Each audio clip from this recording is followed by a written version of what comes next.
Y le doy la bienvenida al ciclo de disertaciones sobre tributación nacional organizado por el Centro de Estudios en Derecho Financiero y Tributario de la Facultad de Derecho de la Universidad de Buenos Aires. Es un honor para mí contar con su presencia en este espacio de reflexión y debate académico. En esta ocasión abordaremos un tema de gran relevancia práctica y teórica, como son los aspectos impositivos de las reorganizaciones societarias. Agradecemos a quienes hacen posible este encuentro y esperamos una jornada enriquecedora para todos. Le cedo la palabra al doctor Horacio Corti, que es el director de la maestría en Derecho Financiero y Derecho Tributario de nuestra Universidad de Buenos Aires, la Facultad de Derecho. Horacio. Bien, muchas gracias, Fernando, por la apertura. Muchas gracias, en primer lugar, a todos los asistentes, como siempre, por confiar en nosotros y en nuestro espacio de reflexión, como dijo Fernando. Y en segundo lugar, a los colegas que también han aceptado participar del foro para exponer y reflexionar con todos los colegas. Yo voy a ser muy rápido. eh, una publicidad y una reflexión me voy a limitar a hacer. La publicidad, como tal vez muchos saben, desde el Centro de Estudios tenemos dos publicaciones digitales que se llaman Debates y Debates Interuniversitarios. Y en estos días hemos sacado el último número de cada uno de ellos. De Debates, una sobre procedimiento, dirigida acá por los colegas y por el doctor Marcelo Núñez, y luego en Debates Interuniversitarios, que es una publicación que hacemos con otras universidades en colaboración y otros colegas de otras organizaciones. Y hemos editado acá una, una publicación sobre reflexiones jurídicas a partir de la encíclica Laudato Si.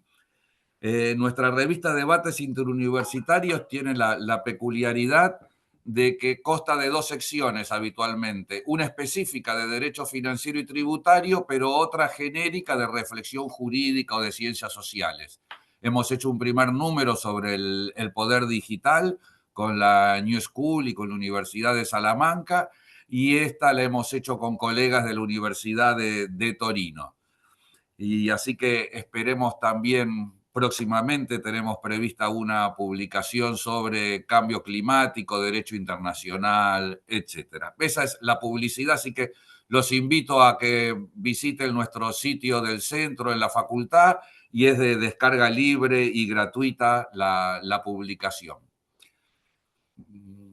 Mi segunda reflexión, a raíz un poco de los temas, ¿no? De esta comisión que tenemos de impuestos nacionales o federales, una reflexión muy breve, porque uno de los temas además tiene que ver con el RIGI, y en mi caso particular, muy modestamente, soy un poco crítico de ese régimen, claro, y a mí no me gusta uno quedar en el lugar de hacer solo una crítica, ¿no? Entonces, más de un colega me ha preguntado, pero bueno, ¿cuál debiera ser, ¿no?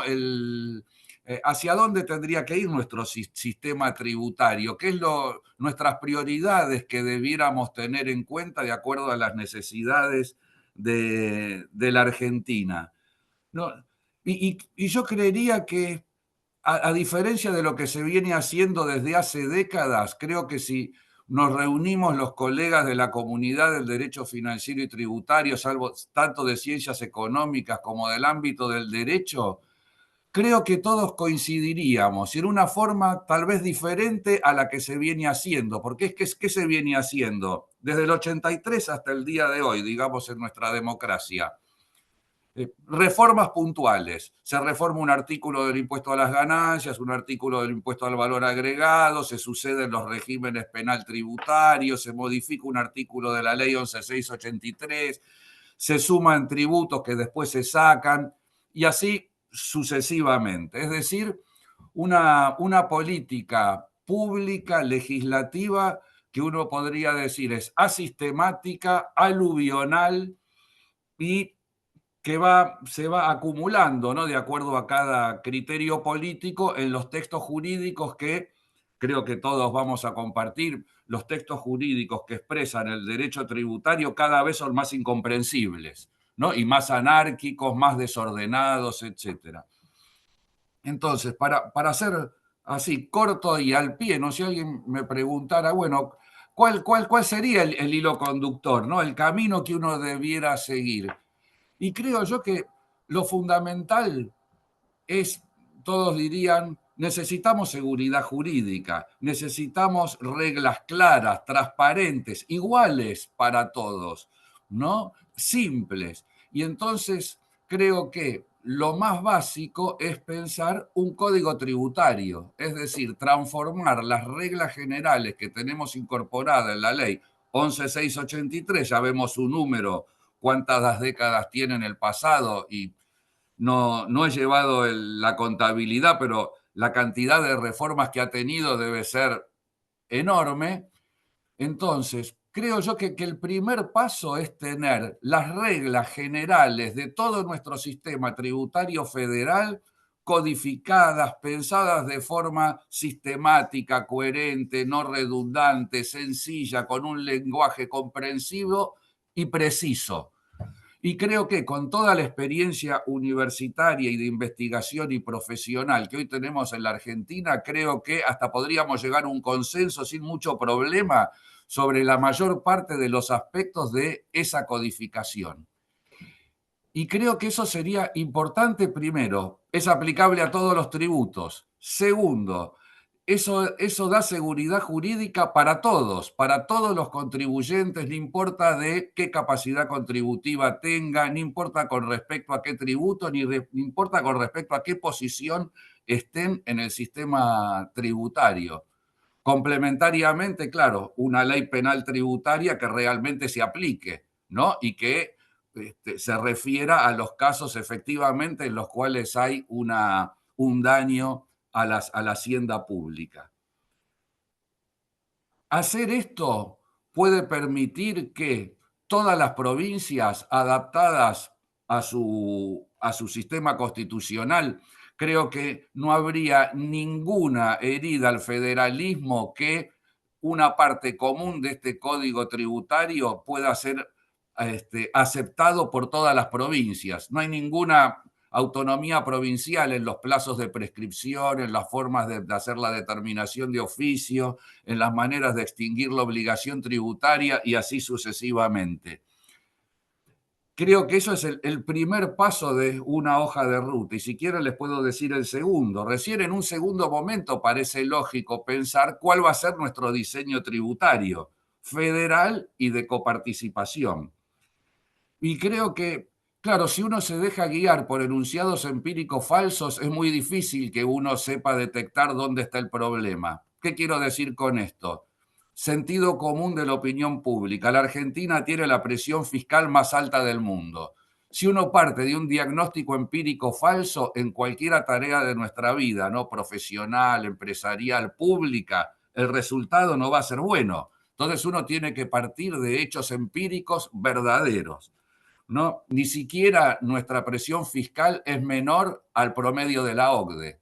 De hecho, toda Latinoamérica tiene su presión fiscal más baja del promedio de la OCDE, que es 34%. Y el mayor presión fiscal de Latinoamérica no es Argentina, sino Brasil, que es el 33%, que está ahí cerquita del promedio de la OCDE.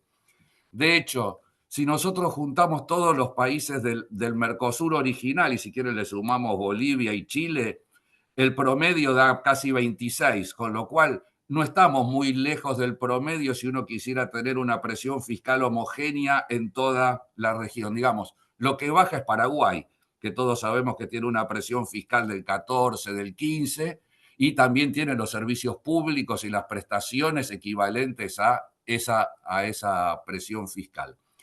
Con lo cual, ¿qué diría para cerrar simplemente? Que lo que uno tiene que pensar con toda la experiencia acumulada de profesionales, profesores, técnicos sobre nuestro sistema tributario, hay que rediseñar nuestro sistema tributario nuevamente con reglas precisas, claras, simples y con un sistema de administración eficiente adecuado a ese sistema tributario. y donde no es lo central el cambio de la presión fiscal.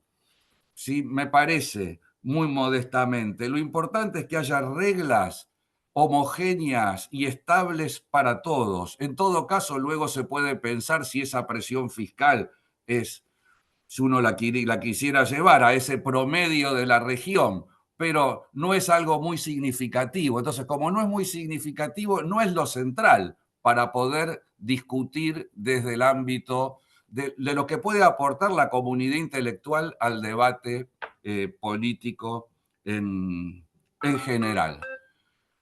Claro, hay quien dice que hay 150 impuestos, es otro hecho empíricamente falso, ¿no? Y cualquiera sabe que en la Argentina, si vamos a los impuestos federales, se cuentan con los dedos de la mano y le sumamos todos los impuestos que sean significativos, no hay 150. Por supuesto, si uno de una forma un poco, porque alguien ahí preguntó en el chat, ¿no? Si uno pone de una forma capciosa, suma tasas, aranceles, cargos, todo lo que tiene que ver con servicios, indudablemente se arma un número así. Pero es una discusión diferente pensar el sistema impositivo y pensar todo el sistema que tiene que ver con los servicios que presta el Estado y el ámbito de las tasas, las cargas, los aranceles, las regalías y todo el mundo más complejo de los recursos que están vinculados a una actividad pública, ¿no? Y claro, si uno suma el depósito que uno paga a la Corte Suprema, el arancel que un universitario paga para obtener el título, y uno llega a estos números que están poniendo ahí. Pero eso no es significativo para un debate racional, no, ¿cómo les podría decir? No ideológico sobre la esencia de nuestro sistema tributario. Bueno, simplemente esta reflexión inicial y le dejo la inquietud a Fernando, tal vez para otras jornadas al respecto. Simplemente es mi opinión muy modesta y muy controvertible, porque finalmente acá, como hablábamos con un colega hace poco, nadie tiene la verdad revelada, ¿no? No estamos entre una ciencia matemática o geométrica, salvo en aquello que es empírico, ¿no? Entonces, cuando aquello que es empírico uno puede medir y uno puede discutir el método de medición, la forma de medir, y uno ahí sí tiene una discusión sobre algo que no hay opiniones, es así como es, así simplemente. Bien, bueno, te Muchas gracias, la palabra. Horacio, por la apertura. Obviamente tomamos esta sugerencia para algún futuro evento y seguramente te vamos a invitar como vos lo planteas de un tema controvertido, te vamos a tratar de generar esta charla y dinámica que tiene esta posibilidad que nos da el Zoom de poder estar conversando entre todos y desde algún lugar de su casa. Bueno, muchas gracias, Horacio, entonces por tu participación. Le doy el pase a Victoria Santucho, quien va a moderar la charla del día de hoy. Victoria es docente de la Facultad de Derecho. Muchas gracias, Victoria. Todo tuyo. Un gusto. Buenas tardes a todos y a todas. Sean muy bienvenidos a este encuentro. Les pedimos nuevamente, por favor, si pueden mantener los micrófonos apagados, así podemos escuchar correctamente a los expositores. Y les recordamos que durante el transcurso de la tarde vamos a enviar por el chat el link para que pasen la asistencia y obtengan los respectivos certificados. El encuentro de hoy va a ser abierto por el doctor Pablo Muir.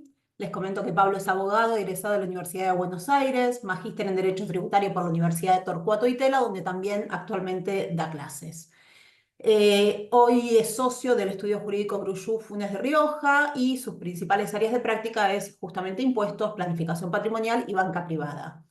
Su tema de exposición es la impugnación de las organizaciones libres de impuestos y sus desafíos actuales. Un apartado más, durante la intervención de Pablo, si se les ocurren preguntas, les pedimos por favor, si quieren las pueden adelantar por el chat, y si no, al finalizar la exposición de los tres panelistas, hacemos las preguntas todas juntas, así evitamos interrupciones. Muchas gracias. Pablo, tenés la palabra. Gracias, Victoria, y gracias, Horacio, por las palabras iniciales. Puede parecer que no, pero en realidad vamos a hablar de temas que tienen vinculación, porque justamente el análisis de las organizaciones libres de impuestos son algo medular a los efectos. ¿Ven la pantalla que estoy compartiendo bien? ¿Sí? ¿No? Vamos entonces de nuevo. Ahora Ahora está sí. compartiendo. Ahora Ahí sí. la tenemos. Ahí está. Entonces, y vamos a hablar de uno de los puntos, que es uno de los puntos centrales del de la organización fiscal, sobre todo en el impuesto a las ganancias en Argentina, porque su finalidad es permitir reorganizar los elementos productivos a los efectos de lograr mayor eficiencia. Sin embargo, hay un tema muy vinculado con la estabilidad, la seguridad jurídica y el mantenimiento a lo largo del tiempo, que tiene que ver con cómo Arca actualmente, AFIP antes, a veces se me va a escapar AFIP porque todavía está muy dentro de nosotros, decide impugnar este tipo de transacciones. ¿Cuál es la relevancia de la impugnación? ¿Cuál es la sanción? ¿Y cómo influye eso en el proceso de toma de decisiones de las empresas? No es la idea, en este caso, repasar todo el régimen desde cero ni meternos en sus pliegues, sino simplemente atacar puntos en particular que tienen bastante actualidad, porque la posición de Arca se contrapone con la posición de la Procuración ante la Corte, que tiene una postura bastante firme en contra de la forma en la cual Arca habitualmente lleva adelante estas impugnaciones, y que puede o no ser el prólogo a un cambio en la forma de actuar. Cambio que va a tener, como vamos a ir viendo, bastante incidencia de cara a los contribuyentes y a quienes asesoramos a los contribuyentes. Como ya dijimos brevemente, las organizaciones libres de impuestos son tremendamente importantes porque es una de las pocas formas que uno tiene, que los contribuyentes tienen, de reorganizar las empresas de diversa manera, buscando eficiencia sin tener que tributar impuestos. Como ustedes saben, el sistema argentino se basa en la autodeclaración, por lo tanto uno hace lo juzga previamente la actividad que va a llevar adelante, hace un juicio de valor y lo consigna dentro de su declaración jurada. La ARCAL posteriormente tiene un plazo de 5 años, 7 años, depende cómo lo contemos, para impugnarlas. Y por lo tanto, cuando el contribuyente decide avanzar con alguno de los temas, lo primero que tiene que identificar es si está ante algo que tiene cierto grado de riesgo o no. Ese riesgo generalmente está asociado a la interpretación de las normas y de los requisitos que refiere a la organización libre de impuestos. Identificado, y en general raras son las situaciones donde ningún riesgo se presenta. Lo más común es que todo juicio de valor que uno haga sobre la aplicación de las normas tributarias tenga implícitamente un riesgo, que puede ser remoto, probable, etcétera, de que Arca la interprete de manera diversa, y después un riesgo diferente de que la justicia eventualmente falle a favor de la posición de Arca o a favor de la posición del contribuyente o cualquier punto intermedio. En general, el proceso de toma de decisión pondera cuáles son las chances que el contribuyente cree que tiene de ganar eventualmente el juicio, cuál sería el resultado, o sea, la sanción ante el incumplimiento de la norma, o si la justicia juzga que la interpretación que hizo el contribuyente fue errónea, y evaluando ambos conceptos, decide cómo avanza en la declaración de la transacción en sus declaraciones juradas. El proceso recursivo contra las decisiones de Arca y todo el proceso judicial funcionan como moderador del riesgo. Mientras más son las etapas de análisis, mientras mayor es el grado de precisión de los órganos que tienen que decidir, menos probable es que la decisión sea incorrecta y más probable es que prime cierto criterio de uniformidad. A nivel Corte Suprema, llegado el caso, es un solo tribunal, en general mantiene una jurisprudencia constante. El sistema argentino prevé un mecanismo para eliminar la incertidumbre ex ante, que es la presentación de una consulta vinculante, que es algo muy poco utilizado en el mundo jurídico tributario argentino, excepto por los temas relacionados con la organización libre de impuestos. Y al final de la presentación vamos a ir a este tema para ver si podemos entender un poco en detalle por qué esto sucede. Permítanme entonces, y no es la idea repasarlos ahora, mencionar los aproximadamente 10 requisitos que hay que cumplir para que una reorganización califique como libre de impuestos. Es muy particular que este régimen esté regulado mediante tantos requisitos. No suele ser común en el entramado tributario que los requisitos sean tantos y que sean tan precisos. Esto quiere decir que se buscó un sistema para la decisión de qué reorganizaciones son libres de impuestos y cuáles no, que buscó ser lo más preciso posible, con requisitos acotados y específicos de mantenimiento de la actividad, de plazo, de mantenimiento de la participación, de comunicación, etc. Esto, teóricamente, debería dar al contribuyente bastante certeza, porque estos requisitos, se supone, son precisos y relativamente fáciles de interpretar. No es, sin embargo, el caso. Muchos de ellos tienen lagunas normativas donde existe un amplio margen de interpretación sobre cómo suele ser la forma en la que debe aplicarse. Ahora, supongamos por un segundo, porque no es la idea hablar de los requisitos, sino de qué pasa cuando ARCA considera que los requisitos son incumplidos y la justicia eventualmente confirma ello. La sanción tiene que ver con el decaimiento de los beneficios de la organización libre de impuestos, que básicamente son dos. Por un lado, se consideran todas las transferencias como ventas presuntas a valor de mercado. Estoy acortándolo, pero esta es esencialmente la sanción. Se evalúan, se debe pagar el impuesto más las actualizaciones más los intereses en las multas y además se priva de la posibilidad de trasladar los atributos fiscales de una empresa hacia la otra. De hecho, si vamos a ser muy estrictos y miramos el fallo galeno de corte, donde considera que la misma empresa absorbente puede ser antecesora y continuadora, podríamos preguntarnos si también no se pierden los atributos propios. No comparto esa postura, pero es importante entender que fallar en la interpretación de una organización libre de impuestos y es que ello resulte en el decaimiento de los beneficios es tremendamente trascendental para la compañía. En general, el riesgo que se evalúa en función del eventual costo ante la caída de la reorganización, como el costo es tan alto, los contribuyentes suelen ser tremendamente adversos al riesgo. Eso genera que el proceso recursivo ante el decaimiento de la organización libre de impuestos sea muy importante, porque el contribuyente, que normalmente es conservador, quiere estar seguro que esa posición que tomó eventualmente sea adecuadamente revisada por ARCA y después por la justicia, antes de que se le aplique una sanción, una obligación de pago tan relevante. Dentro de los requisitos previstos está la notificación a AFIP de la reorganización. Esta notificación, que de acuerdo a la normativa de AFIP, es meramente una declaración jurada informativa que le hace saber a AFIP y le acerca determinada información, tiene por fin posibilitar la adecuada fiscalización y control del cumplimiento de los requisitos por parte de ARCA. Pero esto no quiere decir que en esta etapa ARCA deba realizar un proceso ex ante, si no se mantiene el principio general que conversamos antes, relativo a la autodeclaración y eventualmente la impugnación por parte de ARCA y la reliquidación de los impuestos. Eso debe ir, se supone, por la vía del proceso de determinación de oficio. En el periodo en el cual tuvo lugar la reorganización libre de impuestos, ARCA, en una orden de intervención relativa al impuesto a las ganancias, por ejemplo, debería determinar que los requisitos no corresponden o no fueron cumplidos o no está adecuadamente encuadrada y en cuyo caso reliquidar el impuesto a ingresar con más multas e intereses. Sin embargo, en la práctica, este no es el proceso recursivo que ARCA elige para cuestionar la gran mayoría de las reorganizaciones libres de impuestos. Por el contrario, se toma una atribución que no le corresponde bajo ningún estatuto legal, que es la facultad de dar un rechazo administrativo al trámite relativo a la notificación de la reorganización libre de impuestos establecido por la RG 2513. Esto es extremadamente atípico, pero no van a haber impugnación de parte de ningún contribuyente, o por lo menos no una impugnación muy vigorosa, porque esto es tremendamente a favor del contribuyente.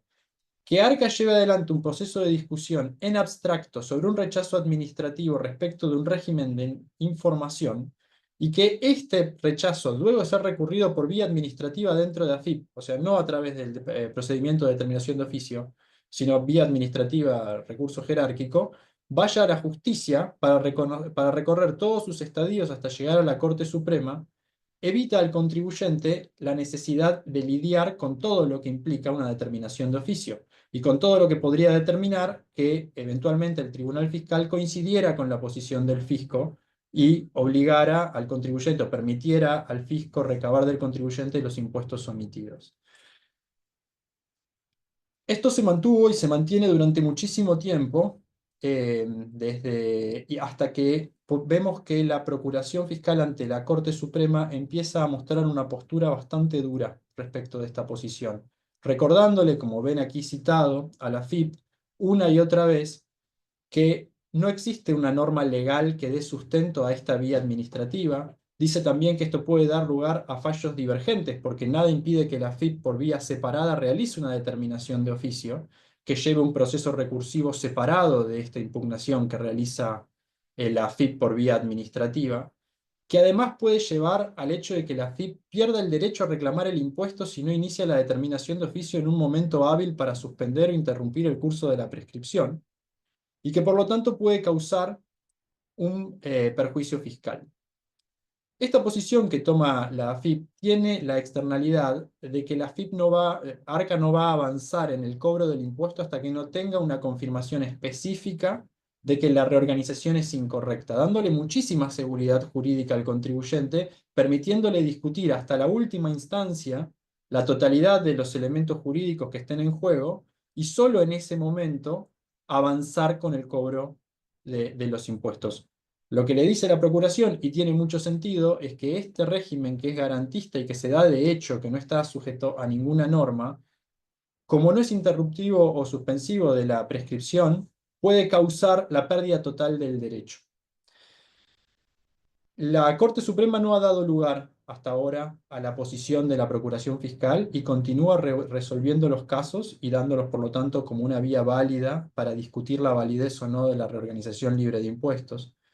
Y acá levantamos algunas estadísticas específicas. Ustedes podrán ver que entre los casos traídos ante la Corte Suprema, ante la Justicia Federal, perdón, el 90% llegan por vía de apelación administrativa y solamente el 10% en el periodo analizado llegan a partir de una determinación de oficio. Si vamos a la Corte Suprema y ampliamos un poco el ratio de búsqueda, en los últimos 23 años el 73% llegaron por vía de apelación administrativa y solamente el 27% llegó a través de la vía de la determinación de oficio. Y ahí está también la sectorización por sala. Y la Corte no ha rechazado en ese 73%, y la Justicia Federal en general tampoco, la impugnación de ese acto administrativo de AFIP que tiene, según la Procuración, vicios que lo privan de validez legal. Entonces, ¿dónde nos pone el escenario actual? Para también respetar un poco el tiempo y ver luego algunos puntos extra. Bueno, en un alto grado de incertidumbre. Una incertidumbre que por ahora está siendo resuelta a favor del contribuyente, quien, debido a esta posición reiterada de la administración, logra posponer o acceder a una vía de impugnación de la reorganización libre de impuestos o de discusión respecto de su validez, que no tiene en sí mismo un riesgo patrimonial involucrado. Es cierto que si el contribuyente perdiera en ese juicio, la AFIP luego podría iniciar una determinación de oficio, pero no es cierto que necesariamente va a poder hacerlo, considerando los dilatados plazos judiciales y las posibilidades que tienen muchas veces los contribuyentes de manejar el tiempo de las diversas etapas. Esto puede causar que la AFIP empiece a tomar la posición de realizar el proceso de determinación de oficio, lo cual generaría dos casos paralelos con tribunales que pudieran no ser los mismos. De hecho, definitivamente no lo serían. La determinación de oficio sería apelada al Tribunal Fiscal y esto va a la primera instancia contenciosa administrativa federal. Por lo tanto, tendríamos fallos de primera instancia en tribunales distintos que podrían terminar en un conflicto de competencia o podrían suceder, como sucedió en International Engines, que cuando llegan a corte están acumulados o se resuelven conjuntamente. Pero esto dilata aún más los tiempos procesales. La gran pregunta que nos tenemos que hacer es por qué Arca toma esta decisión de optar por una vía que claramente le ofrece menos garantías, que la obliga a discutir en una primera instancia judicial que no es el Tribunal Fiscal, que tiene mayores expertos y muchísimo expertise sobre el tema, y muchas veces esto termina en una primera instancia contencioso administrativa federal, que no necesariamente es la de la Justicia Nacional, que es bastante especializada, muchas veces son tribunales federales de provincia, y eso da lugar a fallos sorprendentes muchas veces en materia fiscal. Si ustedes analizan los casos que llegan a corte, algunas impugnaciones son rarísimas y muchos juzgados fallan de manera muy particular. Los juzgados contenciosos administrativos, si bien tienen jurisdicción tributaria, no necesariamente tienen especialistas como sí tiene el Tribunal Fiscal, un órgano natural para resolver este tipo de discusión. Entonces, ¿por qué Arca toma esta posición? Bueno, uno podría especular con que tomar una posición contraria sería bastante gravoso para el contribuyente. La reliquidación como venta presunta de todos los activos de una compañía, sobre todo en la situación argentina pre-2018, cuando el ajuste por inflación no se aplicaba, e incluso ahora donde su aplicación es limitada. Muchos sabemos que el valor fiscal de los bienes de una empresa suele ser cero, cercano a cero o irrelevante, pueden estar amortizados, etc. Y el traslado a valor de mercado puede dar lugar a un impuesto muy relevante. Impuesto que podría poner en juego, si se quiere, hasta la viabilidad financiera de la empresa. Ante lo cual, el contribuyente va a tener el derecho a litigar sin pago previo en el tribunal fiscal, también que la tasa de justicia podría ser un monto relevante en esa circunstancia, pero que si falla en el tribunal fiscal con todavía dos niveles judiciales, la AFIP tendría la posibilidad y la obligación, salvo que el contribuyente obtenga algún tipo de medida cautelar, de llevar adelante la ejecución. Y pudiera ser que esta no sea una externalidad que el ARCA esté buscando en el proceso de toma de decisiones, porque justamente lo que hace ARCA a través de esto es, normalmente el cierre de estos procedimientos es un par de años después de la fecha efectiva de reorganización, es adelantarse al proceso habitual de revisión de las reorganizaciones, iniciar una discusión previa y buscar de alguna manera una validación judicial. Algo, desde mi punto de vista, loable y que, como dijo el doctor Corti, ojalá estuviera incorporado así en nuestra legislación.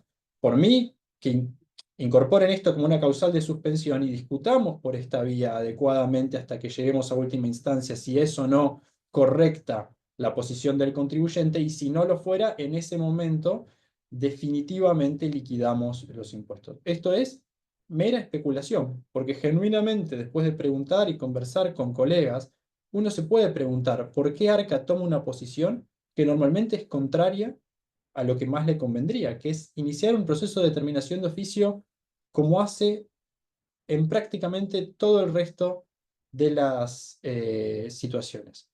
¿Hay un riesgo de cambio inminente? No se sabe. En realidad los precedentes de la Procuración Fiscal ante la Corte son bastante viejos comparativamente, y la Corte no ha receptado esto, y la AFIP no ha mostrado mayor interés en cambiar su postura. Si bien es cierto que ha iniciado algunas determinaciones de oficio al respecto, todavía no veo un reflejo jurisprudencial de esto. Ahora bien, si la AFIP cambia y si nosotros y la Procuración empezó a meter ruido respecto de la posición de AFIP, y supongamos por un segundo que tenemos que asesorar a algún cliente sobre el tema, no podemos dejar de lado que en algún momento ARCA debería adaptarse a algo que es un pedido razonable de la Procuración, si bien por ahora no ha tenido recepción a nivel de la Corte. Entonces, si bien el riesgo no cambia, la chance de materialización del riesgo, si AFIP opta por ir por la determinación de oficio, es distinta que si opta a ir por la impugnación administrativa. Y eso nos deja, una vez más, y ya nos quedan 2 minutos, Victoria, así cerramos en tiempo, el efecto y la relevancia de las consultas vinculantes. Como dijimos al principio de la charla, los contribuyentes son tremendamente aversos al riesgo en reorganizaciones libres de impuestos, y por lo tanto recurren a las consultas vinculantes ante AFIP de manera reiterada. De hecho, hace no mucho hicimos un análisis de 10 años de consultas vinculantes y advertimos que alrededor de la mitad de ellas refieren a reorganizaciones libres de impuestos, muy por encima de otros temas tremendamente más complejos e imprecisos, donde el contribuyente rutinariamente opta por tomar el riesgo de la autodeclaración y aceptar que luego discutirá con el fisco si es que corresponde. Pero este no suele ser el caso de las reorganizaciones libres de impuestos.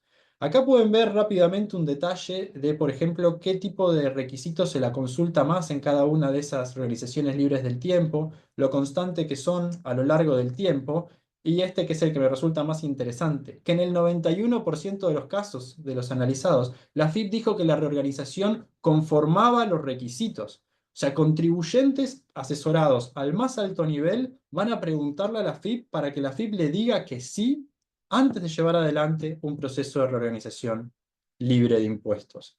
Las veces que la AFIP observa el cumplimiento de requisitos son las menos, incluso en esos casos a veces no es una observación total o pone simplemente algún bemol que debe hacerse para llegar a una reorganización admisible.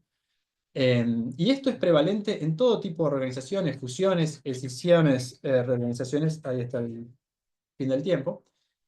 Y un poco al punto al que quería llegar es, que todos en el mercado compartimos, lo grave que sería para una compañía que le dicten el decaimiento de una organización libre de impuestos. Y todos, contribuyentes y Arca, estamos todo el tiempo eh, teniendo en cuenta este hecho, el Arca tomando una decisión atípica, que es cuestionar la vía administrativa, y nosotros los contribuyentes tomando una decisión atípica, que es ir a preguntar ex ante, antes de realizar la reorganización, tomando criterios generalmente muy conservadores.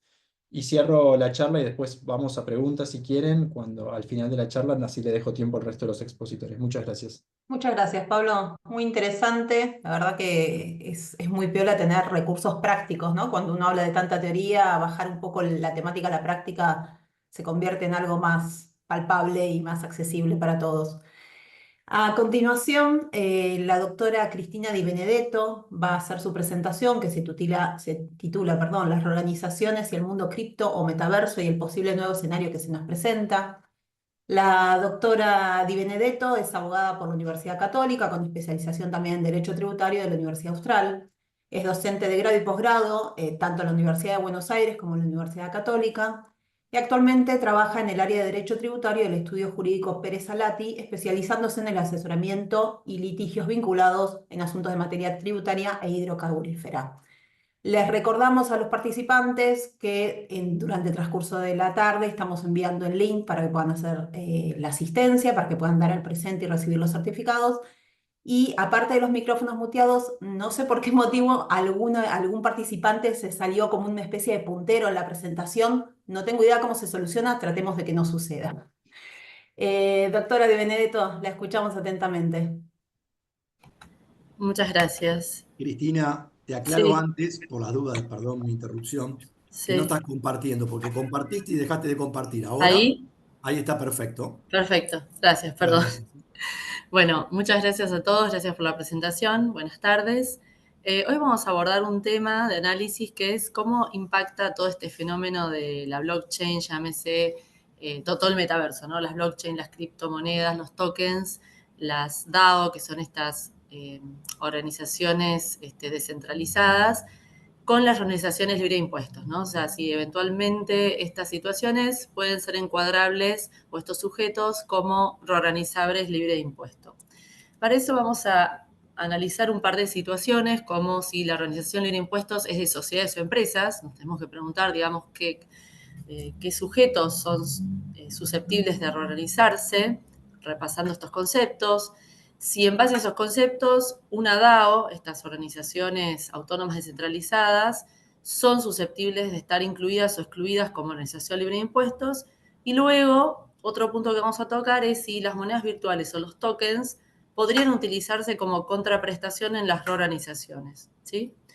Bueno, para eso, en primer lugar, vamos a analizar entonces si la organización libre de impuestos es de empresas o sociedades. Pues si nosotros vamos a lo que son las normas a la norma fiscal, concretamente la ley de impuestos a las ganancias, el título dice organización de sociedades, pero a lo largo del articulado vemos la utilización de la palabra empresas o sociedades en forma indistinta. Entonces esto presenta en un primer momento una simetría entre lo que son las normas fiscales y societarias, ¿sí? Las societarias se restringen a la organización de sociedades, ¿sí? Aquellas que adoptan un tipo de la Ley General de Sociedades, mientras que las normas fiscales son más amplias y, digamos, incluyen otro tipo de entidades o organizaciones que no sean sociedades, y de ahí habla de la palabra empresa. Entonces, el concepto de sociedad en la Ley General de Sociedades es lo que están viendo en pantalla, pero lo que tenemos que rescatar es cuando una o más personas se organizan conforme uno de los tipos legales, o sea, previstos en la ley. ¿Ok? Entonces, eso difiere de lo que es el concepto de empresa dado por los distintos dictámenes de ARCA, donde es mucho más amplio y incluye a las entidades o organizaciones, sean sociedades o personas físicas. O sea, va más allá de una sociedad, digamos, de un sujeto que inviste uno de los tipos legales de la Ley General de Sociedades, incluye un montón de situaciones que no son concretamente una sociedad, pero que pueden ser considerados una empresa. Es decir, volviendo para atrás, las normas fiscales incluyen, digamos, muchísimos más supuestos y son mucho más amplias que lo que es la ley societaria. Entonces, como dije al comienzo, la ley de impuestos a las ganancias se refiere a organización de sociedades, pero al hablar indistintamente a lo largo de todo el articulado de sociedades o de empresas, consideramos que tiene un concepto amplio para reorganizar entes, o sea, se refiere a empresas, a toda entidad o organización. Con ese criterio vamos a determinar si las DAO son sujetos susceptibles de reorganización, estas organizaciones autónomas descentralizadas. Para los que no conocen, las DAO son una organización, o sea, la blockchain es una tecnología sobre la cual, digamos, se soporta, digamos, el intercambio de criptomonedas, se crean apps, ¿sí? Y se crean estas DAO que son como las sociedades de la blockchain, ¿sí? Son estas organizaciones virtuales descentralizadas con o sin fines de lucro que funcionan a través de normas codificadas, ¿sí? ¿Por qué? O sea, hay una persona, un fundador que desea crear dentro de esta plataforma blockchain una DAO, ¿sí? El fundador o los fundadores, digamos, crean este contrato llamado smart contract, emiten unos tokens y las personas que lo adquieren, estos token holders, a través de criptomonedas, van a ser, digamos, también como los socios de esta DAO. Y obviamente cada token holder tiene un derecho de participación. Justamente podemos ver que los tokens son valores que representan o activos y también derechos de participación de voto, ¿sí? Entonces, lo que es, digamos, el derecho, o sea, las normas fiscales y societarias que acabamos de nombrar, vemos que las DAO podrían ser o incluidas como aquellas sociedades, en la Ley General de Sociedades, que se rigen por la sección 4, que son todas aquellas que no están constituidas como una sociedad, tipo sociedad anónima, SRL, porque carecen o fallan con algún requisito, por ejemplo, de no inscripción del contrato ante un registro público de comercio o IGJ, que sería el caso de las DAO, que por esencia son organizaciones que justamente están en un mundo descentralizado, donde no hay un Estado, pues no hay un Estado, y obviamente tampoco cumplen con requisitos como, por ejemplo, de inscribir el contrato ante un registro, ¿sí? Entonces, o podría ser encuadrado en el concepto amplio de empresa, que trata las normas fiscales. O sea, lo que quiero decir es, ante ser una situación de hecho no instrumentado, previo afecto societatis, explotación común y una responsabilidad, podemos decir que las DAO, ya sea que uno lo encuadre como una sociedad dentro de la sección 4 de la Ley General de Sociedades o como una empresa en el concepto amplio, podría ser un sujeto encuadrable, digamos, o susceptible de reorganización bajo los términos de la ley libre de impuestos. Para tener un poquito más de conocimiento, en el derecho internacional las categorizan como partnership, que no tiene una personalidad jurídica separada de sus miembros. Así lo ha establecido, por ejemplo, la justicia de California, en el caso de una DAO, donde distintos token holders, por un ataque cibernético que tuvo la DAO, donde, digamos, le sacaron todos los activos, fueron contra los fundadores diciendo, che, vos me garantizaste seguridad y me sacaron todo. Entonces, el Tribunal de California dijo, sí, la verdad que esto es una especie de partnership, y le atribuyó responsabilidad solidaria e ilimitada a los fundadores de la DAO. O sea, lo que queremos decir es que a nivel internacional les están reconociendo cierta personalidad, porque lo cierto es que la primera DAO, si bien fue en el año 2016, ya para 2021 existían 4.000 DAOs en la blockchain, que manejaban 18 billones de dólares por un valor de 18. O sea, es algo muy importante que se está imponiendo, muy poco regulado, pero digamos, si Arca quisiera cuadrar a la DAO ya sea, como empresa, utilizando el criterio amplio, podría hacerlo, lo mismo los contribuyentes, y tratar de encuadrar su operación como libre de impuestos. Bueno, esto es lo que acabamos de decir. Obviamente se van a encontrar con algunos supuestos, o sea, que es lo que vamos a pasar a decir ahora, ¿no? Lo cierto es que Arca tiene varias reestructuraciones que considera que no son organizaciones libres de impuestos, las excluye de los beneficios de organizaciones libres de impuestos. Vamos a analizar algunos supuestos y trazar el paralelo con las DAOs para ver cuándo podría una DAO, o sea, una DAO con una sociedad o dos DAO, considerarse que no podrían calificar como libre de impuestos.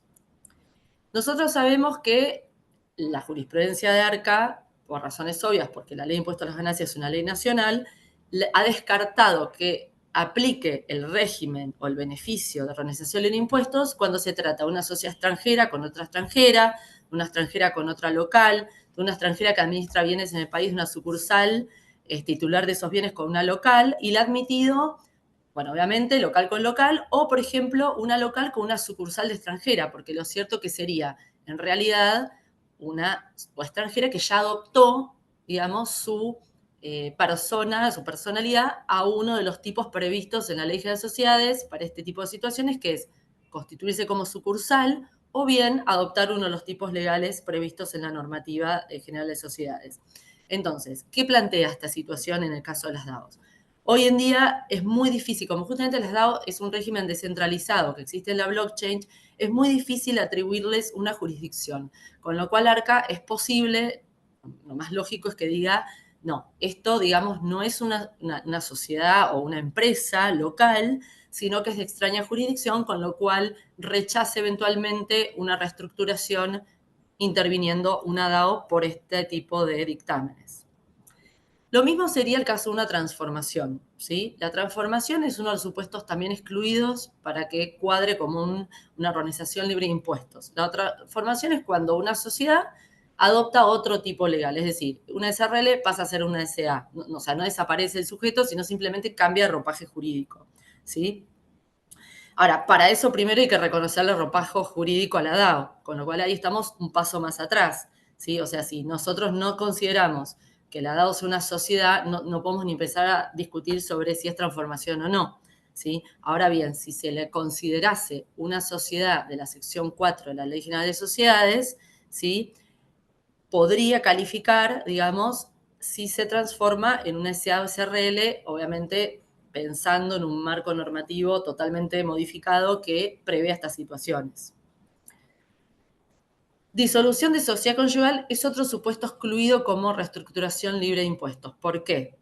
Porque la jurisprudencia de ARCA ha dicho la redistribución o separación de bienes como consecuencia de una disolución matrimonial es una transmisión a título gratuito, no oneroso. Bueno, es bastante lógico. Si estamos hablando de reorganización libre de impuestos es porque previamente está grabada. Si es gratuito, no califica.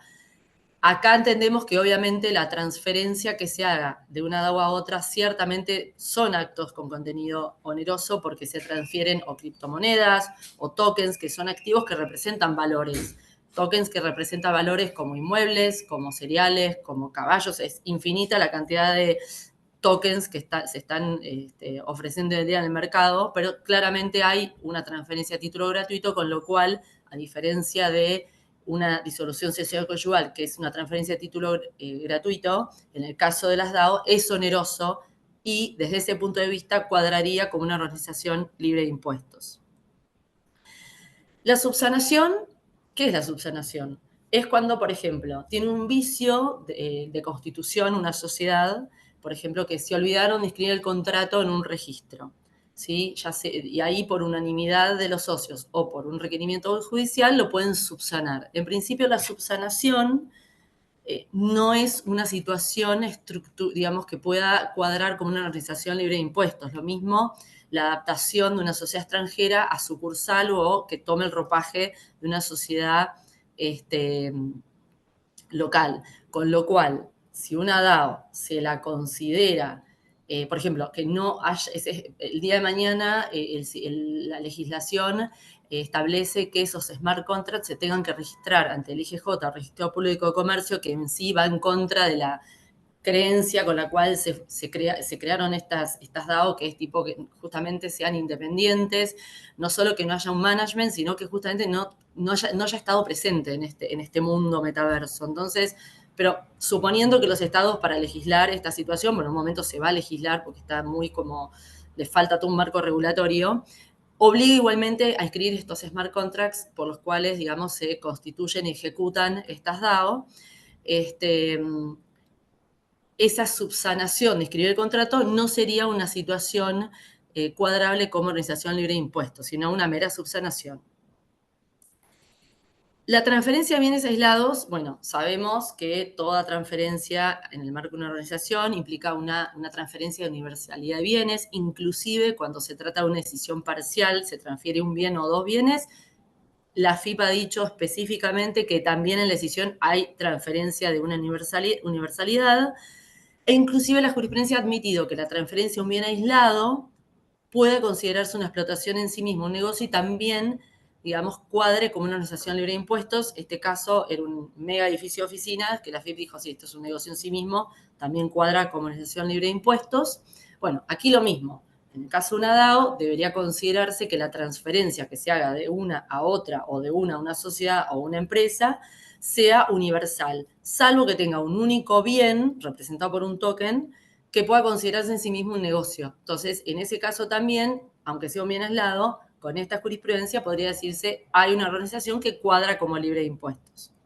Pues hay otros supuestos que la AFIP se ha ocupado, o ARCA, perdón, de excluir como cuadrable como libre de impuestos, que son el rescate de acciones, aporte de acciones, le hacen en este caso rescate de tokens, aporte de tokens. Bueno, si lo traducimos y lo adaptamos al mundo DAO, la realidad es que estarían excluidos, digamos, dentro de lo que es una reestructuración libre de impuestos.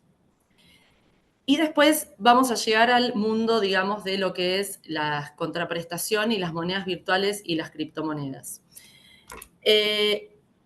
Acá, digamos, tenemos, a ver, el planteo que nos hacemos acá es si es posible tomar, digamos, a los que son las monedas virtuales o los tokens como una contraprestación válida en lo que es el marco de una organización libre de impuestos y que obviamente no sea impugnada por ARCA, ¿sí?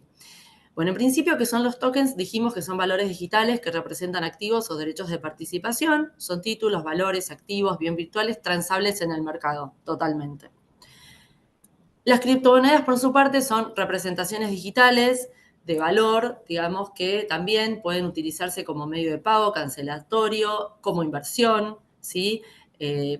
Básicamente lo que distingue al token de la criptomoneda es lo que representan. El token representan o un activo o un derecho de participación, y la criptomoneda representa o una moneda digital o un medio de pago, ¿sí? Pero existen en este metaverso las dos y tienen un valor.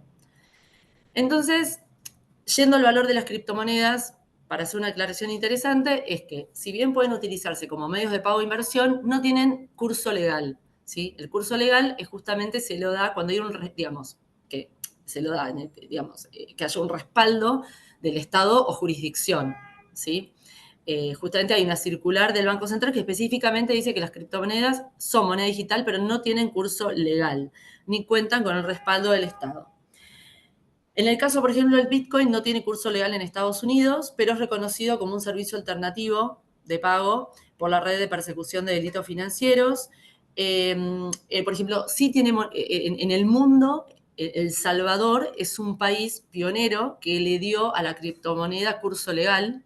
O sea, uno puede comprar en un kiosco y pagar con plata o pagar con una criptomoneda, indistintamente. Hoy acá no funciona, tampoco en otro país del mundo. Hay proyectos en Estados Unidos, Canadá, Suiza, Inglaterra, y por ejemplo la criptomoneda en sí como valor está prohibida en Bolivia, Arabia Saudita, entre otros países. O sea, es algo que está, digamos, rompiendo el mercado, pero hoy falta evolucionar el marco regulatorio, ¿sí? Si bien hay un montón de proyectos en el mundo, algunos que ya han salido, en Europa, la ley MiC, un montón de cosas, pero lo cierto es que falta mucho y está descentralizado, que en realidad es con la idea que se creó este mundo, digamos, ¿no? Con lo cual no sé cómo va a compaginar el Estado su intervención en este mundo. Un paralelo con el tema de que tenga curso legal o no, hay un fallo de la Corte sobre Patacones y Lecops del año 2003. Para los que no saben, que son más jóvenes, cuando pasó todo lo del corralito, o sea, el año 2000-2001, había un desastre monetario, no alcanzaba la plata. Bueno, hubo muchas provincias que emitieron su propia moneda, ¿sí? La provincia de Buenos Aires en particular, los Patacones y Lecops, y lo que dijo la Corte es, por más que se haya reconocido efecto cancelatorio, inclusive fuera la provincia de Buenos Aires, no es moneda de curso legal vigente, o sea, la única es el peso argentino hoy por hoy. Entonces, la criptomoneda entonces dijimos que representa un valor, un medio de pago, medio cancelatorio, pero no tiene curso legal. Con lo cual, digamos, tenemos que, con ese criterio y todo lo que venimos analizando, tenemos que digamos, y agregamos, digamos, perdón, que no existe un régimen específico, esto entre paréntesis para que sepan, de tributación sobre cripto y tokens.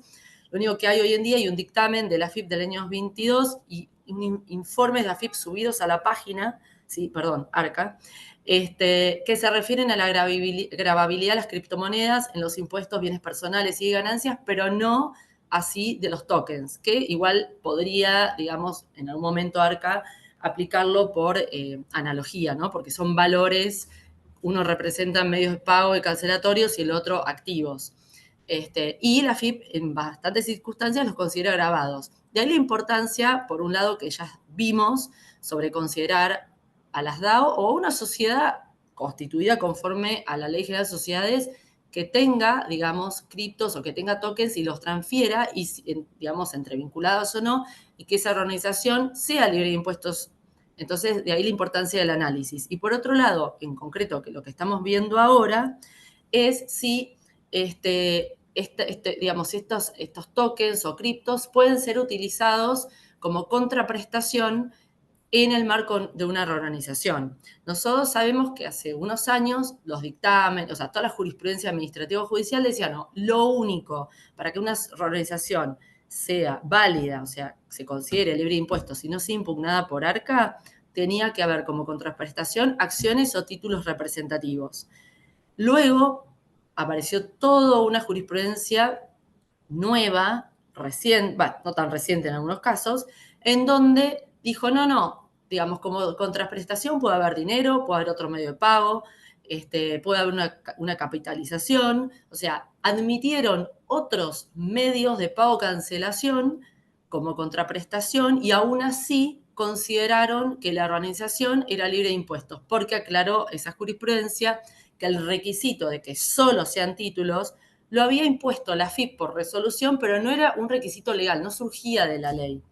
Entonces, nuestra conclusión, digamos, versus el metaverso de los tokens y las criptomonedas es si la jurisprudencia admite como contraprestación cualquier valor o cualquier, digamos, cualquier medio cancelatorio de pago y los tokens y las criptomonedas tienen un valor, tienen digamos, se consideran en el caso de las cripto un medio de pago, ¿sí? Indistintamente de que tenga curso o no legal, lo podría aceptar, digamos, la contraparte, y obviamente ser válido como contraprestación en el marco de una organización libre de impuestos. Hoy por hoy se están llevando adelante un montón de maneras a nivel mundial que involucran DAOs, ¿sí? Y algunas se han cancelado con criptos, inclusive, no con dinero de curso legal. Con lo cual, esto es algo que se viene y que ARCA obviamente va a tener que analizar, pero desde el punto de vista con la jurisprudencia existente, debería validarse a los tokens y a las criptomonedas como contraprestación válida para que una organización se le dé impuestos y no sea impugnada por la AFIP. ARCA, perdón. Bueno, después abrimos el espacio a las preguntas y muchas gracias. Muchas gracias, Cristina. Excelente y súper a tiempo, así que doble agradecimiento. Bueno, a continuación el doctor, a ver, disculpen un segundito, ahora estoy. A continuación va a tomar la palabra el doctor Gastón Miani, quien se detendrá sobre las organizaciones empresariales en el marco de la RIGI, la flexibilización del régimen y el tratamiento fiscal diferencial. Gastón es abogado de la UBA, despachante de aduana, magíster en Derecho Penal por la Universidad Actual y actualmente socio del estudio Tabaroni, Roveri, Salim y Miani, a cargo de Derecho Penal Económico, Tributario y Aduanero. Es autor del podcast, se los recomiendo, yo ya lo empecé a seguir, Litigios Complejos, disponible en Spotify y demás plataformas de streaming. Doctor, tiene la palabra, ya estamos viendo su presentación. Muchísimas gracias, Victoria. Muchas gracias al centro por la invitación, ¿sí?, a exponer en este espacio y con tan distinguidos colegas y muy interesantes temas, a que me gustó mucho las presentaciones anteriores. El objeto de esta breve exposición es poder comentarles los aspectos específicos que trae el RIGI en materia de reorganizaciones libres de impuestos. Y como vamos a hablar de las organizaciones dentro del RIGI, me gustaría hacer una breve introducción, ¿sí?, respecto de este régimen. Recordemos que el Congreso, haciendo uso de la facultad especial del artículo 75, inciso 18 de la Constitución, de la cláusula de progreso, creó a través de la ley 27742 este régimen de incentivo para grandes inversiones. ¿Qué es este régimen o cuál es el objetivo de este régimen? Principalmente lo que se tiende es a fomentar, incentivar, promover estos proyectos de gran envergadura que están abocados a ciertos sectores de la economía, específicamente a minería, turismo, energía, gas, petróleo, infraestructura, en el área forestal y otras actividades. Decimos que son proyectos de grandes envergaduras porque tienen un capital mínimo requerido de 200 millones de dólares y a partir de ahí, según el tipo de actividad, tiene distintos requisitos, pero ese es el mínimo del requerimiento.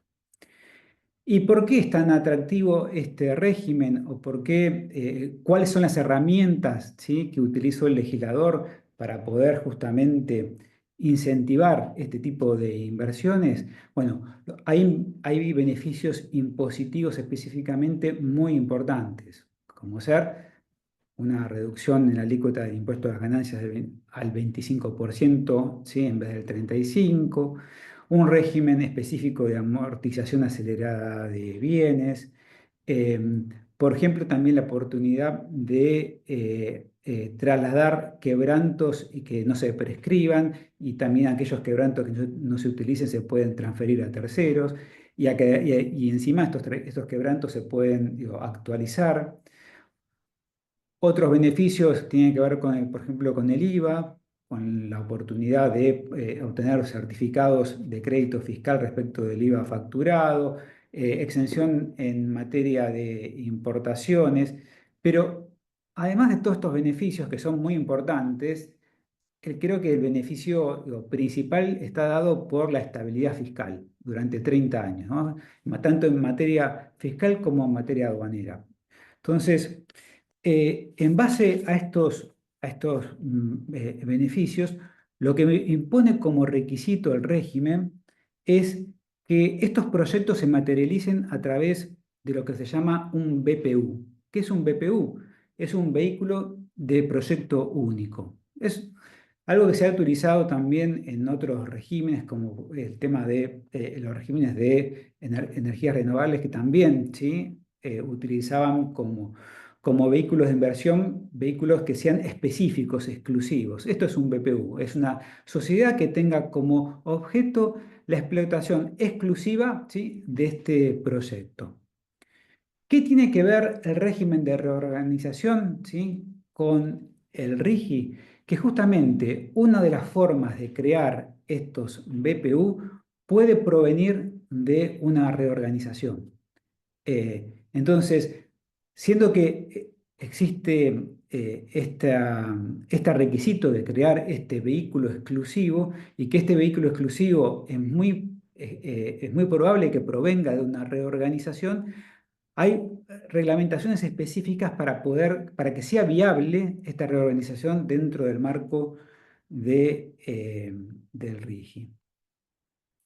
Eh, por ejemplo, estoy pensando en un ejemplo particular, ¿no?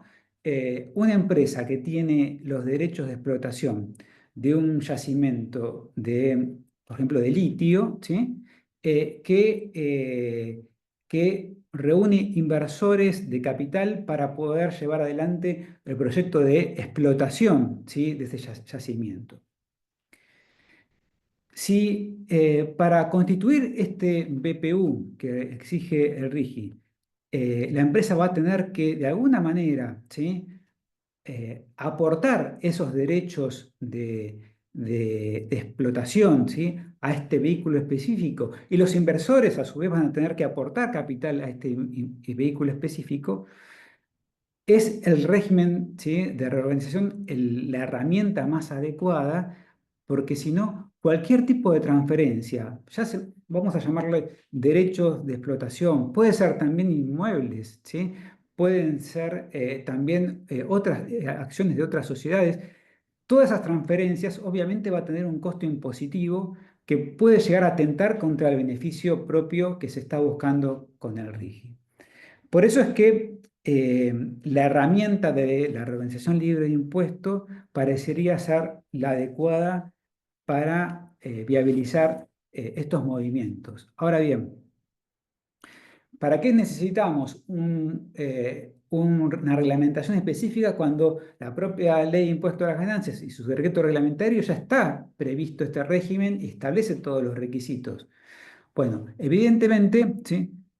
Los requisitos que impone la ley de impuesto a las ganancias, si los queremos trasladar a la implementación del RIGI, va a ser que sea inviable una reorganización, porque vamos a ver que muchos de estos requisitos se van a dar, ¿sí?, contra la pared con respecto a cómo es el funcionamiento de este régimen.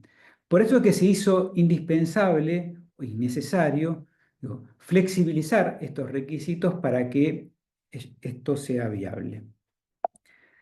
Ahí estamos. Simplemente como recordatorio, y Pablo ya también lo mencionó en la primera exposición, digo, ¿cuáles son los requisitos que la ley de impuesto a las ganancias establece en general para poder hacer una reorganización libre de impuestos?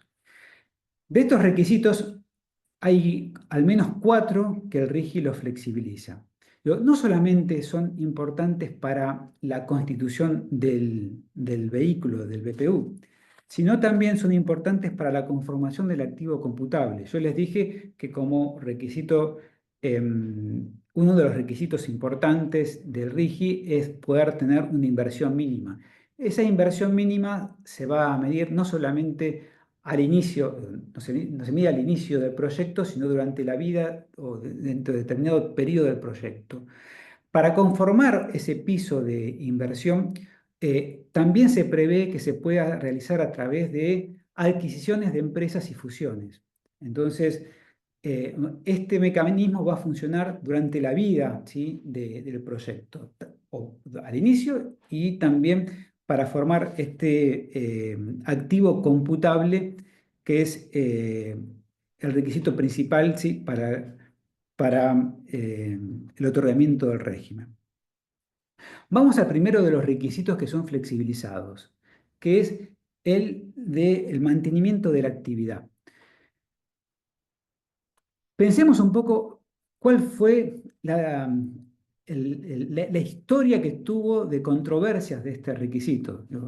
Nosotros, si bien tenemos que el artículo 80 de la Ley de Impuesto a las Ganancias establece que no están alcanzados por el impuesto de esta ley siempre que las entidades continuadoras prosigan durante un lapso no inferior a 2 años de la fecha de la reorganización las actividades de las o las empresas reestructuradas u otras vinculadas con la misma, y además, dice el artículo 80, el cambio de actividad antes de transcurrido el lapso señalado tendrá efecto de condición resolutoria.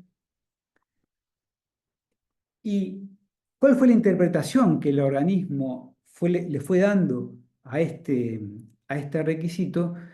Vamos a entender de que realmente lo que ha pasado es que las autoridades han mapeado, ¿sí?, dentro de los requisitos cuáles son aquellos que han traído mayores controversias y que podrían hacer fracasar una reorganización dentro de este régimen.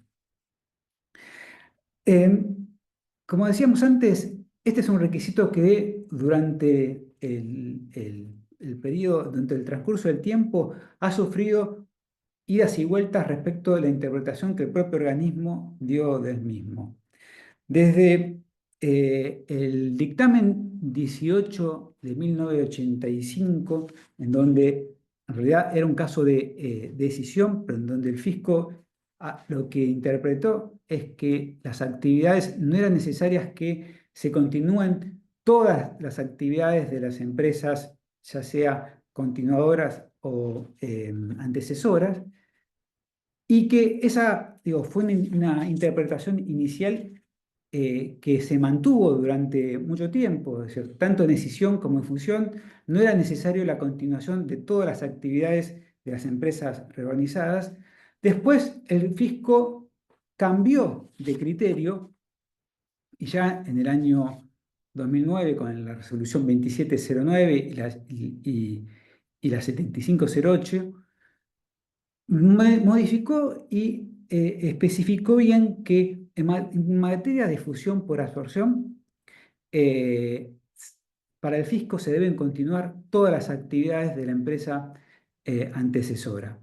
Cosa que después la jurisprudencia no convalidó, porque en el ya recordado fallo Paladini del año 2011, la Corte revocó el criterio del fisco respecto de esta posición de continuar con todas las actividades. Recordamos que en el caso de Paladini teníamos una fusión por absorción de una sociedad que tenía declarada una actividad inmobiliaria con la fusión de una sociedad que tenía declarada la actividad de frigorífico.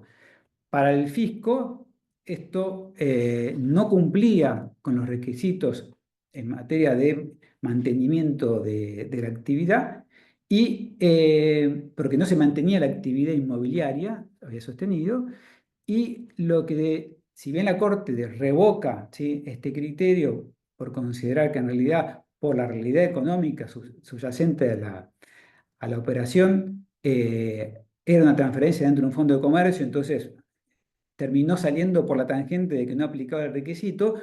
Lo que sí terminó interpretando es que la realidad económica indicaba, ¿sí?, que lo que se debe mirar en este tipo de procesos es que la actividad principal del conjunto económico, en este caso, ¿sí?, debía continuar. Entonces, este fue uno de los grandes requisitos de la Ley de Impuesto a las Ganancias y su decreto reglamentario, que estableció una gran piedra, ¿sí?, en el camino de muchas empresas a la hora de generar una reorganización. ¿Y por qué el RIGI lo flexibiliza? ¿Cuál es el sentido, ¿sí?, por el cual el RIGI tiene que le permite a las empresas que entren en este régimen flexibilizarlo y que no cumplan con este requisito? Creo que obviamente tiene que ver con el sentido de estos constitución de estos BPU, porque en general estos BPU provienen de una reorganización de sociedades que tienen más de una actividad. Entonces, lo que vamos a ver hoy por hoy, tenemos 5 proyectos de RIGI esperando a su aprobación, especialmente vinculados con las actividades mineras.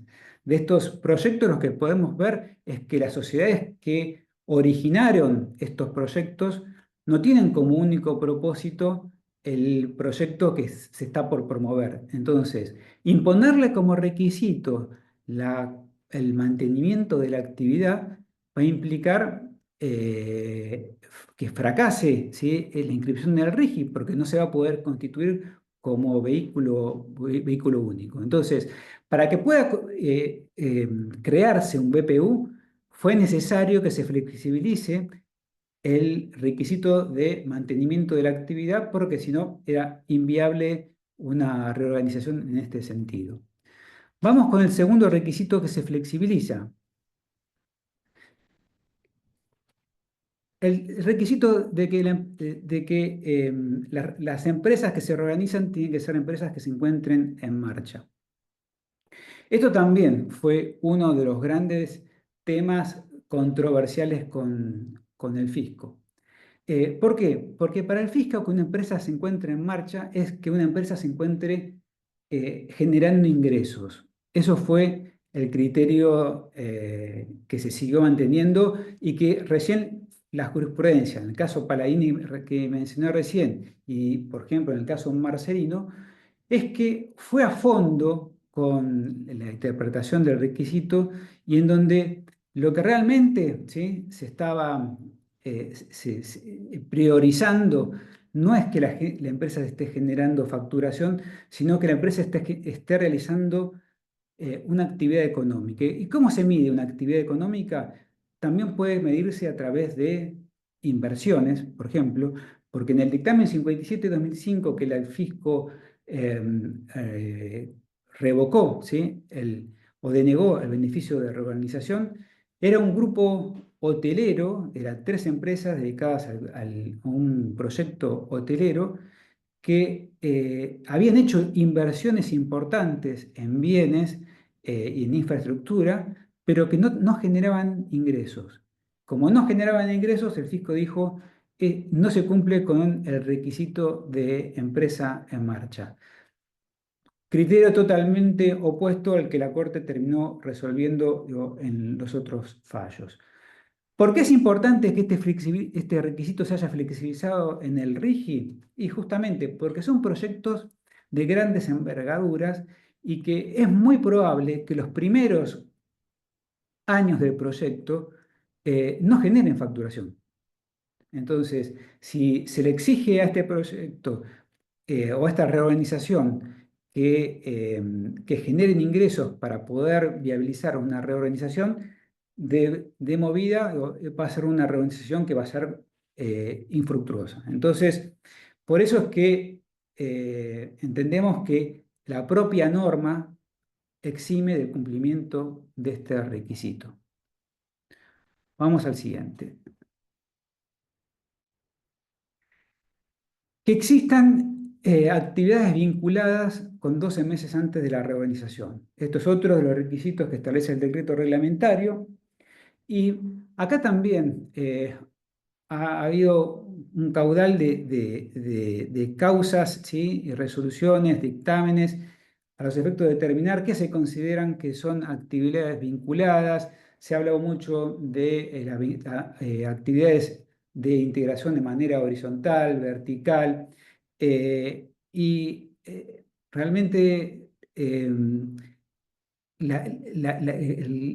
hay una gran cantidad de casos que se terminan resolviendo dentro de lo que es la transferencia de conjunto económico, ¿no? Digo, más allá de cuáles serían las actividades específicas que se realizan, están vinculados después con la falta de cumplimiento porque terminan siendo grupos económicos que eximen la necesidad de presentar este requisito.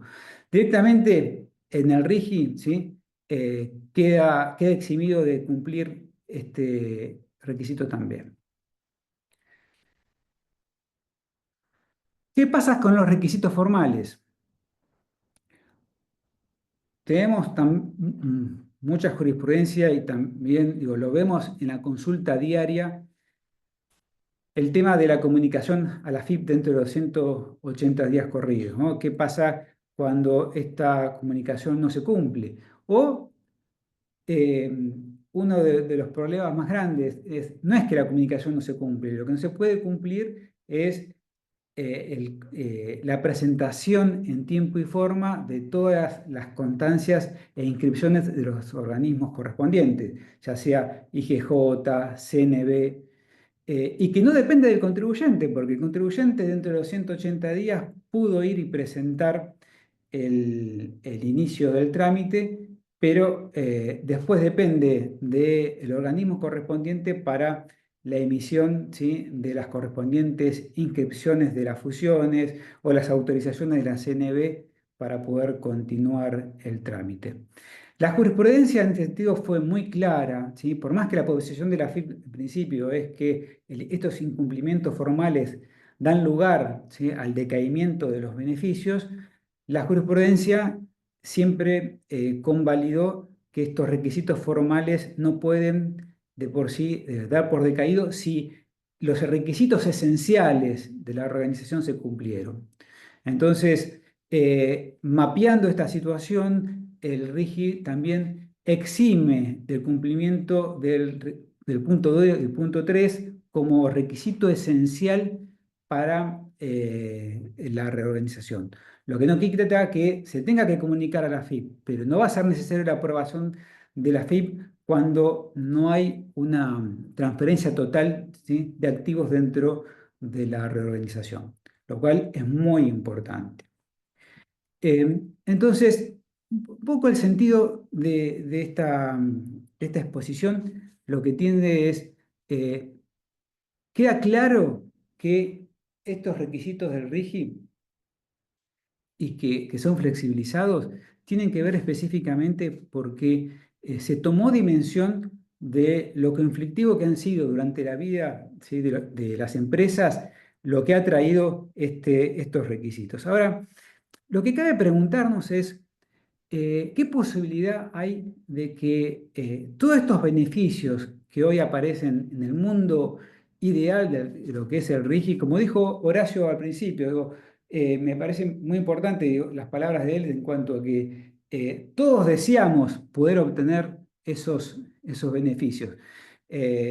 Y si realmente fueron mapeados y se pudo realmente determinar que estos 4 o 5 requisitos fueron un dolor de cabeza durante por lo menos estos últimos 30 años en las vidas de las empresas para poder llevar a cabo una reorganización, ¿por qué no extender estos beneficios del RIGI hacia el mundo de las demás empresas? Obviamente que lo deseable sería también poder obtener el beneficio de una estabilidad fiscal y una tranquilidad, y ni hablar de los otros beneficios tributarios que hoy, por ejemplo, la actualización de los quebrantos, tenemos que las empresas salir a litigar para poder tener su reconocimiento, poder pretender el cómputo del 100% del impuesto sobre los débitos y créditos sería realmente, digo, una ayuda financiera muy importante para bajar la presión fiscal, que también hablaba Horacio. Eh, pero creo que esto es una oportunidad y es un primer paso. Yo, por lo menos, lo que festejo es que hay un reconocimiento de una situación muy compleja. Entonces, si hay un régimen especial de fomento de inversiones, en donde se le está reconociendo a las empresas ciertos beneficios para darle una seguridad jurídica, lo deseable sería que este núcleo de beneficios también lleguen al resto de las empresas, ¿ah? Esa es un poco, digo, mi reflexión. Me parece muy importante este primer paso porque reconocer que hay un problema es el primer paso como para poder resolverlo. Y creo que esto fue una medida importante para reconocer esta situación. Así que, bueno, les agradezco esta oportunidad y quedo también a la espera de las preguntas. Muchas gracias, Gastón, muy amable. Bueno, nosotros hemos tomado nota de algunas consultas que surgieron a través del chat, que ahora se las vamos a retransmitir a los colegas. Y si alguien más desea hacer algún comentario o consulta, puede levantar la mano y le otorgamos la palabra para hacerlo de un modo ordenado, ¿sí? En primer lugar, mientras tanto, mientras esperamos a ver si hay alguien que quiera tomar la palabra, le transmitimos al doctor Pablo Muir una consulta que se efectuó, si podía determinar que existan casos en los cuales pueden cuadrarse en penal tributaria estas reorganizaciones. Es casi una pregunta para el panel, porque todos hablamos de los requisitos. Simplemente yo hablé quizás de qué pasaba con su incumplimiento. Eh, Me encantaría poder decir que no. La mayoría de estos casos se tratan de interpretaciones técnicas que no deberían dar lugar a una denuncia penal, o si dan lugar a una denuncia penal no deberían progresar. Por supuesto, va a depender de qué haya hecho el contribuyente, si están dados los elementos. Es cierto que, dada una reestructuración corporativa lo suficientemente compleja, si realmente se está buscando con malicia obtener algún beneficio indebido, no se puede descartar la posibilidad de un litigio penal. De hecho, no se puede descartar casi en ningún caso. Es un elemento disuasorio, pero en general está asociado a la existencia de una deuda, y para que haya una deuda tiene que haber una determinación de oficio. Entonces, yendo al análisis inicial, mientras la AFIP no sea más proactiva al momento de determinar la deuda derivada de una reorganización, es menos probable que nos enfrentemos a un caso penal, pero definitivamente tenemos que considerarlo, porque como solemos decir muchas veces, el proceso es la condena en materia penal, y definitivamente incide en el proceso de toma de decisiones. Cierto. Pablo, ahora sí quizá más vinculado con la temática que vos abordaste, para resumir, hicieron una consulta acerca de cuáles son los efectos de una consulta vinculante, más allá de su propio nombre, y su riesgo por interpretaciones diferentes posteriores, si querés ampliar un poquito sobre este tema. Son puntos interesantes. La realidad es que la única consulta vinculante que sirve es la que usaste para tu propio caso, ¿no? Es la única vinculación que adquieren la FIP y contribuyente respecto de las condiciones y en tanto vos respetes las circunstancias expresamente dichas a la FIP. Por eso el diseño de la consulta vinculante es especialmente importante a los efectos de modelar lo que vas a efectivamente concretar, que no siempre es tan fácil cuando es prospectiva. Y no siempre es tan fácil porque después cuando la contabilidad evoluciona, no necesariamente respetaste las relaciones de canje, no necesariamente vas a respetar el valor de los bienes, pueden cambiar un montón de cosas, con lo cual, si bien es cierto que la consulta vinculante elimina el riesgo, no lo elimina totalmente, salvo que vos tengas una solución muy ad hoc y muy cercana en el tiempo. Después hay un tema separado que es mucho más interesante que tiene que ver con la evolución de la posición de AFIP, que no es para nada consistente en el tiempo. El doctor Miani hizo referencia a, bueno, idas y venidas, pero hay en casi todos los requisitos la AFIP ha ido modificando poco a poco su percepción de la construcción de los requisitos, ha receptado el fallo Palladini mucho después de que efectivamente lo dicta la Corte y después de que había dictado varios fallos. Entonces, eh, y hay muchísimos precedentes de consultas vinculantes que tienen más de 20 años en el organismo, que 20 años es muchísimo a los efectos de tomarlos como instrumento rector. Entonces, el valor del precedente es relativo a nivel AFIP. El valor del precedente, si bien es cierto que AFIP suele ser consistente, puede ser modificado y ha cambiado de criterio múltiples veces. En ese marco, lo más importante es entender que si uno quiere reducir el riesgo, tiene que tener su propia consulta vinculante, amén que se pueda basar en aquellas obtenidas. Hay un elemento también muy interesante de las consultas vinculantes, que son todo lo que la AFIP no responde cuando plantea el caso. Muchas veces vemos que la AFIP describe el caso respecto al cual responde y ataca 2, 3 requisitos y dice su opinión. Implícitamente, si al final no hace ninguna objeción más, uno podría interpretar que la situación fáctica desarrollada en los precedentes es aceptable para AFIP. Y así tenemos algunos precedentes indirectos que son muy interesantes, cuyo valor como precedente es muy relativo, porque la FIP le dio el sí a una situación de hecho sin responder efectivamente a aquellas cosas que nosotros tenemos dudas o que nos parecen contingentes a la luz de la transacción que estamos analizando, pero que por ahí fácticamente se parece mucho a lo ya hecho. La verdad es que la consulta vinculante da lugar a un montón de especulaciones. También es cierto que muchas veces no se publican los dictámenes que le dan soporte. Entonces también hay cierto secretismo respecto de qué es lo que efectivamente dijo y cómo lo dijo, que ponen muy en cuestión su validez como precedente. Importante ahí la publicidad y la motivación, ¿no? De esos actos. Casi no existe. Si la mirás en el boletín de AFIP, o lo que era el boletín de AFIP ahora en el Internet, suelen ser 3 párrafos, muchas veces incomprensibles, al solo efecto de cumplir con la obligación de presentación. Complicado manejarse en esos términos. Muchas gracias, Pablo, por contestar. Un placer. Cristina, hubo algunos comentarios durante tu exposición también, y nos hacían, un colega que se ve que está en la provincia de Corrientes, nos hizo el comentario acerca de que ellos tuvieron la moneda denominada Secacor, si eso podía ser considerado una cuasimoneda. No sé si conoces ese. Estás silenciada, Cristina. Hola, ¿cómo estás? Sí, perdón. Ahí estamos. Sí, bueno, en eso, digamos, si uno aplica, digamos, la jurisprudencia que surge de este fallo de la Corte, lo considerarían, digamos, si bien la Corte le da efecto cancelatorio, no le desconoce el efecto cancelatorio de este tipo de monedas, dice que no son de curso legal, ¿no? Con lo Para cual, todas ellas. claro, o sea, es lo que dijo la Corte, porque otra de las preguntas decía que supuestamente la provincia de Buenos Aires se había reservado la atribución de también emitir moneda bonaerense, que bueno, aclaro que fue en el Pacto de San José de Flores en 1859, sí es cierto, pero la realidad es que la facultad de establecer y reglamentar un banco federal con facultad de emitir moneda, digamos, es una atribución que fue delegada por las provincias al Congreso Nacional en el artículo 75, inciso 6. O sea, y digamos, el Congreso luego facultó al Banco Central para ese respaldo, o sea, para hacerlo simple, digamos, la moneda de curso legal en la Argentina es el peso. ¿sí?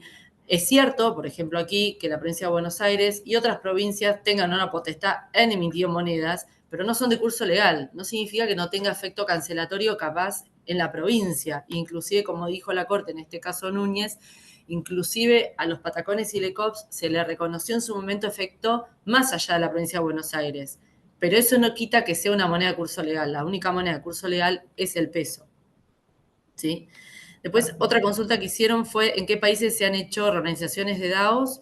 Bueno, obviamente, digamos, hay muchos ejemplos, pero un país que va bastante en punta con ese tipo de cosas es India. Desde el año 2020 se han hecho organizaciones de DAOs por 30 millones de dólares. Obviamente no es un número enorme con lo que implican, digamos, las M&As en forma anual a nivel mundial, pero, digamos, este mundo, digamos, es incipiente de alguna manera, no está regulado, entonces, si bien, digamos, los comentarios que surgen respecto a estas M&As es que son más rápidas, más fáciles, menos costo, menos trámites, obviamente al no tener un marco regulatorio, todo eso es más fácil, pero a la vez te trae más riesgo. Y obviamente no todo vendedor, no todo comprador, perdón, no todo vendedor te acepta, digamos, este tipo de situaciones, ¿no? Porque aumenta el riesgo, sí, es más simple, pero aumenta el riesgo.